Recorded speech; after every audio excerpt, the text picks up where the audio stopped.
হয়, চতৰে শেষতে বহাগে পালেহি ফুলিলে ভেবেলি লতা, কৈনো কৈ থাকোঁতে উৰকে নপৰে ৰঙালী বিহুৰে কথা। হয়, পদূলি মুখ পালেহি আমাৰ হেঁপাহৰ ৰঙালী বিহু। আৰু এতিয়া দেখা গৈছে প্ৰতিখন গাঁৱৰ শিপিনীসকলৰ মাকুৰ খিটখিটনি ৰজন জনাই গৈছে। মই আছোঁ কলিয়াবৰ শিপিনী গাঁও খ্যাত এখন গাঁও, যিখন নিজ চিলাবন্ধা গাঁও, নিজ চিলাবন্ধা গাঁৱত দেখা গৈছে এইসকল শিপিনী এনেধৰণে আনন্দ ফূৰ্তিৰ মাজৰে তেওঁলোকৰ হেঁপাহৰ ভমকা ফুলীয়া গামোচা বোৱাত ব্যস্ত হৈছে তাঁতশালত। কি ক'ব এতিয়া, কি বৈ আছে? আমি এই বিহুৰ কাৰণে গামোচা বৈ আছোঁ। গামোচা বিহুত, বহাগ বিহুত সকলোকে আমি জ্যেষ্ঠজনক, নিজৰ স্বামীক সন্মান কৰিবৰ কাৰণে গামোচাখন অতি আনন্দৰে শালত বৈ আছোঁ। আৰু আমাৰ বাহিৰা গামোচা বন্ধ হোৱাৰ লগে লগে থলুৱা গামোচাৰ যি প্ৰস্তুতি চলি আছে সকলোৰে গাঁৱে গাঁৱে বা ঘৰে ঘৰে, আমাৰ চিলাবন্ধাতো প্ৰায় শতাধিক শিপিনীৰ ঘৰতে এতিয়া থলুৱা গামোচা উৎপাদন হৈ আছে। আমি নিজৰ জ্যেষ্ঠজনক সন্মান কৰাৰ লগতে আমি ব্যৱসায় ক্ষেত্ৰতো মানে স্বাৱলম্বী হ'বৰ কাৰণে বিহুৰে কিছুমান খৰচা, ধৰক যিকোনো নিজৰ যাৱতীয় কিছুমান বস্তু কিনিবৰ বাবেও গামোচা বিক্ৰীও কৰোঁ। ধৰক এটা গীত গাব নেকি, বিহু গীত এটা?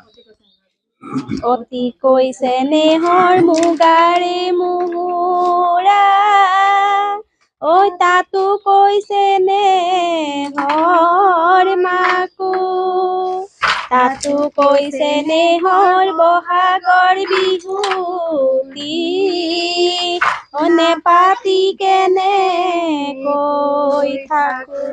কি কৰি থকা হৈছে ইয়াত? মুহুৰা ফুৰাই আছো। হয়, মাহঁতে দেখা গৈছে তাঁত বৈ আছে। আপুনিও তাঁত বোৱাত ব্যস্ত হয় নে কেতিয়াবা? মা যেতিয়া নাথাকে তেতিয়া ময়ো বওঁ, ফুলো বাছো। কোনে শিকালে এইখিনি? মাৰ পৰাই শিকিছো। মাৰ পৰাই শিকিছে?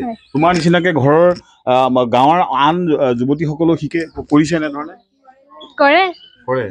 আপোনালোকৰ গাঁৱত এতিয়াও এই তাঁতশালত যথেষ্ট মহিলা ব্যস্ত হৈ পৰে বিহু অহাৰ লগে লগে, কি ক'ব? আমি জীয়াই ৰাখিম বুলি ভাবিছো। হয়, শিপিনী সংঘটো হয়, আমি কৰিব নিদিওঁ, আমি জীয়াই ৰাখিম। হয়। কেনেকুৱা লাগে বিহু অহাৰ লগে লগে তাঁতশালত ব্যস্ত হৈ সকলো ব্যস্ত হৈ যায়, তেতিয়া কেনেকুৱা অনুভৱ হয়? লাগে ধৰক, আমাৰ ফূৰ্তি লাগে আৰু ধৰক বিহু সোনকালে উৎপাতকে বওঁ, ধৰক ঘৰৰ কাম বন কৰি মেলি শালখন কেনেকে বব পাৰোঁ, দুখন গামোচা উলিয়াব পাৰোঁ দিনটোত, ভাল লাগে তেনেকে ধৰক বৈ, সেইটো ভাবোঁ। আৰু নিশ্চিতভাৱে মই পুনৰ আৰু এটা কথা জানিব বিচাৰিম। দেখা গৈছে যে আপোনালোকে কেইখন গামোচা দিনটোত কেইখন গামোচা বৈ উলিয়াব পাৰে?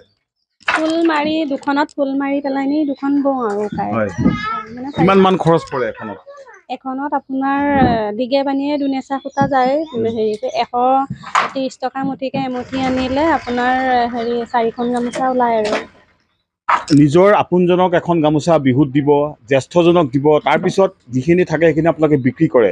কিমান উপাৰ্জন হয়, মানে এই বহাগ বিহুৰ সময়খিনিত কিমান আপোনালোকৰ উপাৰ্জন এই গামোচাৰ পৰা হয়?